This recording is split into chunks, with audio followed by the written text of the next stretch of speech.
প্রচণ্ড গরমে একটু স্বস্তি দিতে রাজধানী জুড়ে বিভিন্ন বাড়ির সামনে পথচারী ও খেটে খাওয়া মানুষের জন্য ব্যবস্থা করা হয়েছে সুপেয় পানির।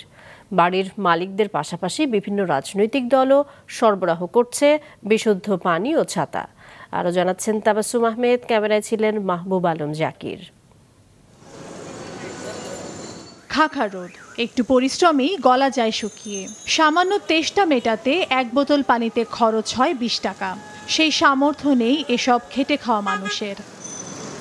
এসব অসহায় শ্রমজীবী মানুষের মধ্যেই মানবিকতার গল্প হয়ে উঠছেন ইট কাঠ পাথরের এই শহরের কিছু বাড়ির মালিক।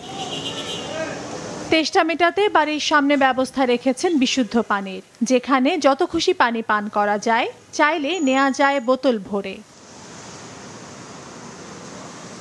গরমের রিক্সা চালাই, পানি খায় অনেক শান্তি পাইছি। সারাদিন রিক্সা চালাই, শরীর অনেক কষ্ট হয়, হাঁড়িটা খাওয়াতে একটু ঠান্ডা হয়। শুধু নিম্ন আয়ের মানুষই নয়, পথচলিত অনেক সাধারণ মানুষের জন্যও যেন একরকম আশীর্বাদ সুপেয় এই পানির ব্যবস্থা। হ্যাঁ, ভালোই লাগতেছে।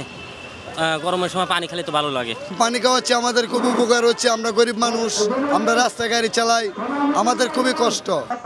এদিকে এই গরমে খেটে খাওয়া মানুষের পাশে দাঁড়াতে এগিয়ে এসেছে রাজনৈতিক দলগুলো। সুপেয় পানি, সেলাইন, ছাতা দিয়ে তীব্র এই তাপ কিছুটা সহনীয় করার চেষ্টা করছেন তারা। যতদিন এই প্রাকৃতিক অবস্থায় দুর্যোগ বিদ্যমান, ততদিনই আমাদের যুবলীগের সকল ইউনিটে, দেশব্যাপী সকল ইউনিটের নেতাকর্মীরা সর্বসাধারণ মানুষের পাশে থাকবে।